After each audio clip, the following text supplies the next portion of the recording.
Okay, let's go ahead and get started, everyone. I need to bring my screen up so I can see it. Okay. Thank you, everybody, for joining us today for what are different types of marketing, part 6 in our tiny training series here at Montana Child Care Business Connect. Before we get going, just another thank you to our funding partners at the Department of Health and Human Services, our collaborators at the Department of Commerce and the U.S. Small Business Administration, and the Resource Partner Program Small Business Development Center. As a reminder, Child Care Business Connect is a program of 0 to 5 Montana. For those of you who have been through this before, primarily the same information, but maybe a few additional things that we'll notice here. Our statement of purpose. These events that we're doing, the Tiny Training Series, are 30-minute webinars every other Thursday at 1:30. And a reminder that attendance at 4 gives you 2 hours of ECP credits. We're really trying to accomplish defining business concepts and featuring some of our partners. Next week, First Children's Finance will be delivering board governance for us. And then we will wrap up the what is portion of our Tiny Training Series with an insurance provider. I'm sure some of you will be interested in hearing some of this about risk management and the broad concept of risk management. I really encourage any of you who are in-home providers to participate in this course. Increasingly, insurance is really important in the in-home setting. And then we've come up with some tentative dates, tentative content for our how-to series as we continue into the spring. Mentorships, utilizing business advisors, and then a whole bunch of financial stuff. And then we'll wrap up kind of the next quarter with organizing your community around childcare solutions. As a reminder, our program launched last fall with the goal of supporting communities and entrepreneurs, specifically with the business elements of starting, growing, expanding, owning and operating childcare programs of all sizes. We do 5 basic things. 2 of them are live, training and one-on-one TA. And then this spring, we will be launching mentorship, community capacity building, and fingers crossed, within the next few weeks, maybe the next month or so, our website will be live with a whole host of really great content. Rhonda is our program manager. Many of you know her from her time at the department with an R&R, and then in her time as operating a childcare program as well. My name is Jason Nitschke. We've got 4 other staff members currently with us. Haida runs our communication and marketing. If everybody could mute themselves as well, please. Shelby and Alex are doing our community work, and Jen Owen keeps us on task and is designing our mentorship program. I always show my resume here, and I know some of you probably don't care to see this, but I do it as a reminder to indicate the difference between talent and skill. Those of you who have never taken a business class, never taken a marketing class, never taken an operations class, never taken a finance class, we can teach you these skills. So that is one of our primary goals here. I am that guy too. Even when I was owning and operating my businesses, and even looking backward at my entrepreneurial experience, 0 academic background here in business. These are skills that you can be taught. These are skills that we can teach you. And that's what I'm here to help with.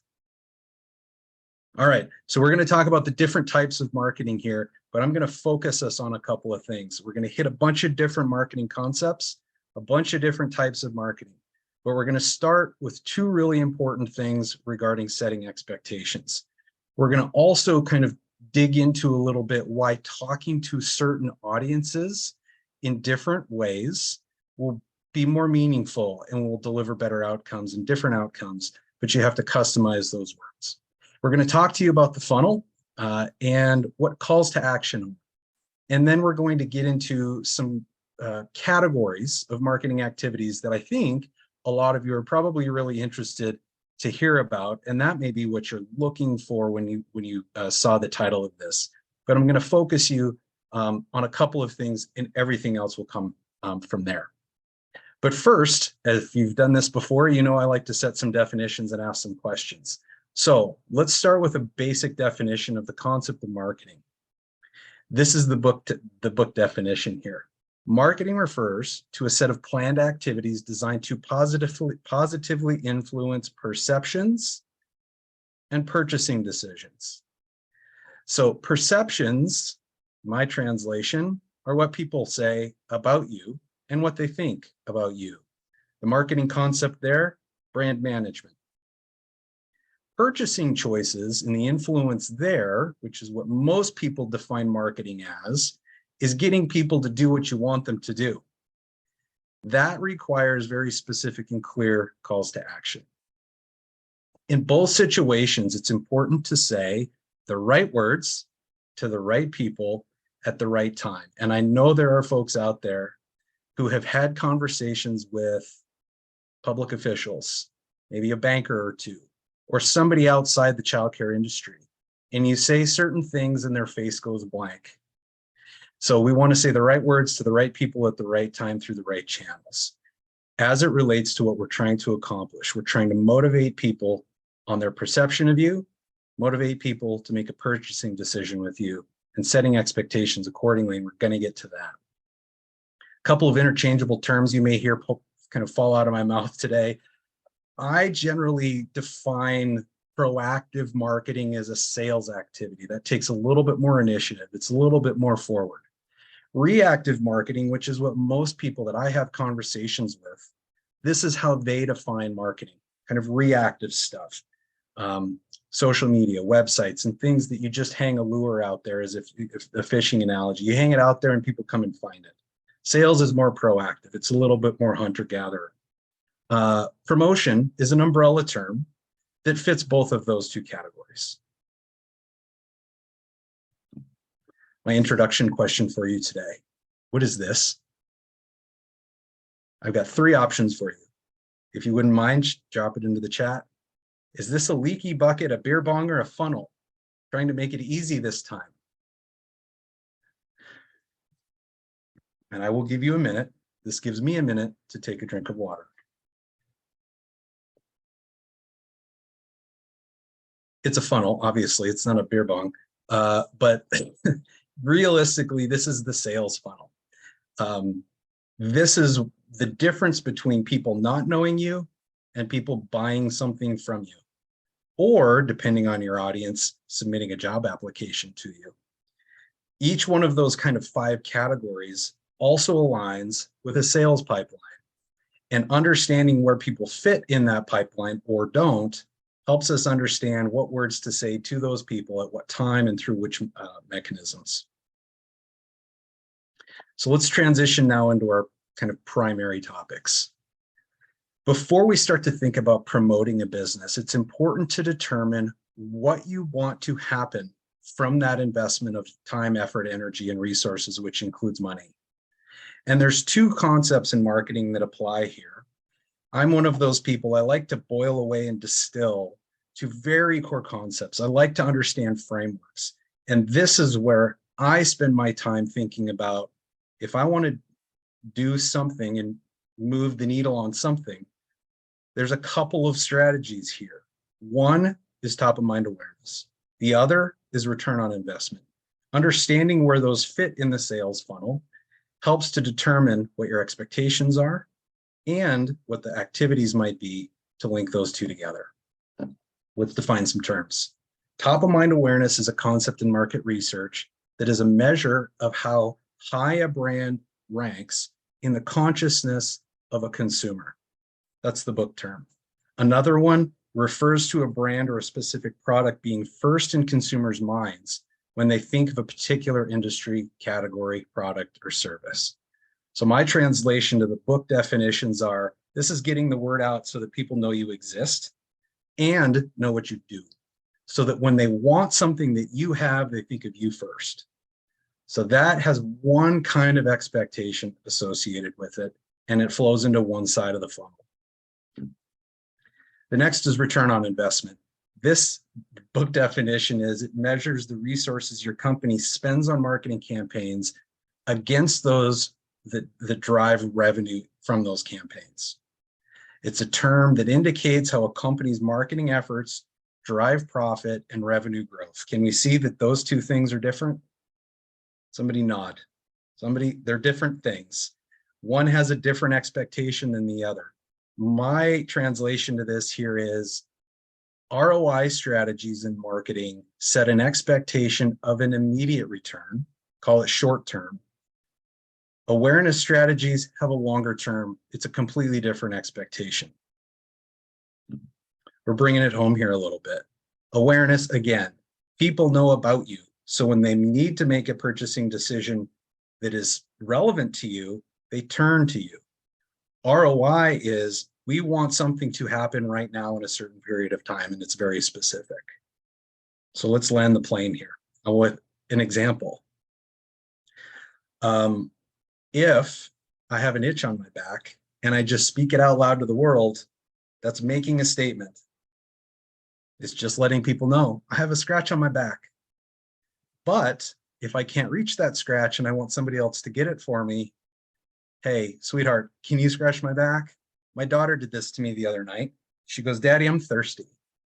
And my daughter's 9 and she's very smart. And I said, okay. And what she said was, can you get me my water? That's it right there. That's the difference between those two things. And my 9-year-old and I had this conversation. She's making better calls to action now and she wants something from me. Let's move forward a little bit now to saying the right words to the right people. Target audiences is a concept in which we are defining a segment of a market that is a strategic focus of your marketing promotion strategies. Normally, the members of this segment, or a variety of segments, because you have multiples, whether you realize it or not, possess common characteristics and a relatively high propensity to want what you've got, whatever that may be. We're going to get into some examples here. My translation for this is, these are different people categorized by what they want or what they need from you. So who are yours? Pretty simple. Very basic. They're probably your customers. They're probably your employees. You're going to say different things to each one of those types of people to make them aware of you and to inspire them to some action. And knowing that audience will allow you to join a conversation of where those people are in virtual or real space. That helps us define and determine what marketing strategies, what marketing platforms, what marketing messages we're going to use to reach them, engage them, inspire them, and get them to do what you want. So this brings us back to the funnel. Where do each of these concepts fit in this funnel? Generally speaking, and this is a bit of an oversimplification because you can do awareness strategies for your existing customers, but generally speaking, the people above the funnel are people who have no awareness of you, none. So to make them aware of you, you have to pick a completely different strategy with a completely different set of expectations to make them aware of you. Once they get into the funnel, we can drive them through the funnel to get them to make some decision. And again, back to our 2 examples of target audiences, this could be a family or this could be an employee, a potential employee. So think about this: past, present, and future. Past employees, present employees, future employees. Same goes for families. Then how do we get these people into the funnel, through the funnel, and to make a decision? Calls to action is a marketing term that refers to the next step a marketer wants its audience or reader to take. My translation of this, it's got to be specific, it's got to be clear, and it's got to tell the audience, whomever that segment is, exactly what you want them to do. And the goal is to drive people through the funnel, to get someone aware of you and to make a purchasing decision or take a purchasing action or make a job application with you. We've got to make them aware, drive them through the funnel, and tell them what we want them to do. A lot to that, but we're trying to fit into a 30 minutes webinar here. So we're going to land the plane here. The concept is to understand alignment. If you're using top of mind strategies, expecting a return on investment, what do you anticipate your outcome might be? Happy face emoji or tears emoji? If there's misalignment, chances are we're going to have tears emoji. If there's misalignment, if we've got alignment, maybe we've got happy face emoji. By understanding alignment, setting our expectations correctly, and building a strategy correctly, we can say the right words to the right people and the right mechanisms at the right time. And that's when we get our thumbs up, happy face emoji. We are going to be short today on time, just so we all know. So prepare your questions now. This is our last section. So now this begs the question, how do we do all of that? Well, depends on what our expectations, what our strategy is. We can then figure out which tools to use. And realistically, there are kind of 5 sections of this pie. There are 5, 6 different types of things that we can do to send a message and the media through which we send the messages. Again, this all has to be linked to knowing our audience so that we can select the correct medium. And it is really important. And I've had many conversations with many of you that whatever it is that you're trying to accomplish, the strategy is very siloed. It's very singular. So we need to diversify all of these different strategies, all of these different approaches. There's something there in all of these that we can add 1, 2, 3, 4, or 5 different things, depending on what we're trying to accomplish. So there's a series of questions that we sit back when we are asking people these questions, and we're going to say, what are your existing marketing assets? Which platforms do you already have? What things do you already have that can be used to your benefit to sway a decision or to make someone aware of you? What are your existing channels? And this fits into the category of what media do you use? Which mediums do you use with regularity? When we know what you use, we can make an assumption on what you don't use. We can answer the question, is there alignment here? And then we also need to align and understand our marketing messages. So if we're not aligned, if those 3 things are not aligned with our target audience, or not aligned with our expectations, and I see this with regularity too, there's not a clear statement or a clear call to action driving somebody into that funnel or driving them down the funnel so that they're doing something that you want them to do, which is know that you exist, know that you're a high quality program, know that you're adding a staff member, whatever that may be. If all of this is insufficient, we might be having another sad face emoji. So that's the content I've got for you today, and I really want to bring it back to summarizing these basic concepts. There's a lot of different ways to promote your business, a lot of different ways. It's a lot of different strategies in marketing, but 2 of the very most important things to understand are your expectations. What are you trying to accomplish? Are you trying to accomplish awareness, or are you trying to accomplish a return? And that is one of the most common mistakes that I see over the last 9 years of advising businesses on this topic.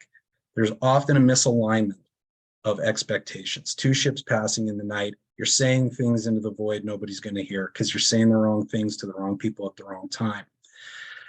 And then there's a couple of ways to control a brand or to manage your brand. And this is a really crucial concept here as well.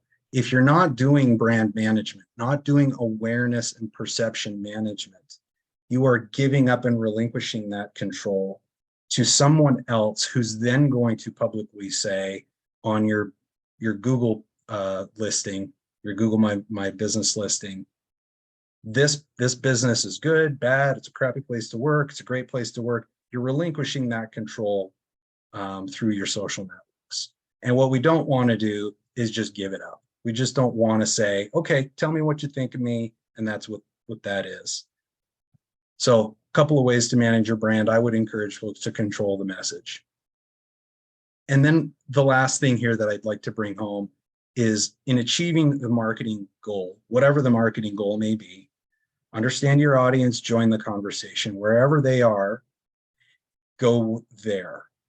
If it's an employee, you're looking for an employee and you're only using Facebook Marketplace to promote your job posting, probably not where people are. So we need to diversify there.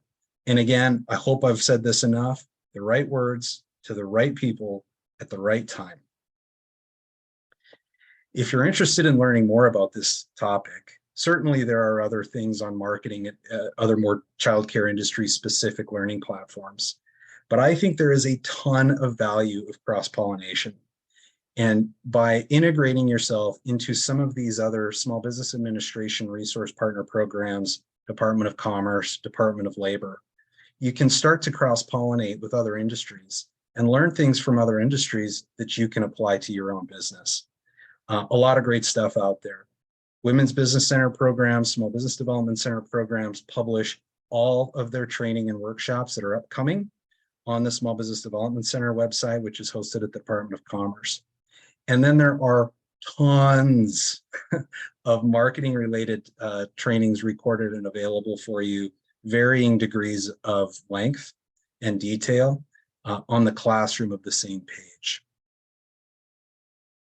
If there's anybody out there who is looking for some one-on-one assistance on this, that's my calendar. You can log onto our website, childcarebusiness.com. That is a call to action, and you can schedule time on my calendar for some one-on-one time to work through this. As a reminder, some more professional development opportunities for you. The last two things for March are board governance with First Children's Finance and risk management, the last of our What Is series, and then we'll go into those how-to series content. You can do the registrations for all of that stuff through your ECP account. And you feel free to catch up on anything you may have missed or want to revisit. All of our stuff is being recorded. Sorry, all of our tiny trainings are being recorded and posted to YouTube and available there through Childcare Business Connect as well. Some more points of contact for me. Hopefully one of those works for you. Please follow us on socials. Our socials are growing thanks to Haida's work. And then this is the last one. We're at 20 minutes. So I'm happy to take any questions. Please let us know how we did. And if you would like for me to reach out to you to schedule one-on-one, there is an opportunity for you to indicate that in the survey. That's all I've got for you. So I'm ready to fire away with some questions or send you back out into the world. Jason, there's a comment in chat about just needing some creative writing skills to appeal to families and staff, and if there's any ideas out there around that. Creative writing skills? Well, I could certainly help with you. I have a master's degree in communication and spent 16 years in the news industry, so I can help write, and I think Haida can help write too. She's got a background in journalism as well. I would say if there's some specifics, please connect and we'll help you one-on-one. I don't know of, just off the top of my head, I don't know of any learning opportunities on creative writing. I'm sure they're out there, I just don't know. And I would just add too, just, you know, as you're marketing to families and hiring for staff, just to be clear about your program and keep it simple, not tons and tons of words that people have to weed through to know who you are and what you're about. There's also some debate on the job posting side of things, job advertisements, whether or not to include wages. Some do, some don't. I'm always an advocate for more information is better. I would always hate to encourage someone to screen themselves out by not knowing.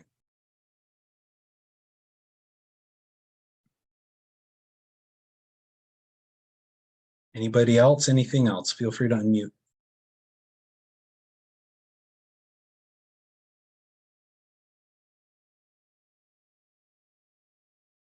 Well, seeing none, we'll get you out 4 minutes early. How about that? Fair? Rhonda, any last thoughts from you? I don't think so. Thanks, everyone. And we hope to see you for risk management on the 23rd.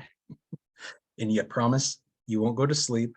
Dina's a really good presenter. She's really great. She will keep it relevant and keep it fun, hopefully. Fingers crossed. Yeah, absolutely. All right. Have a great rest of the day, everyone. Thanks, everyone. Bye. Thank you.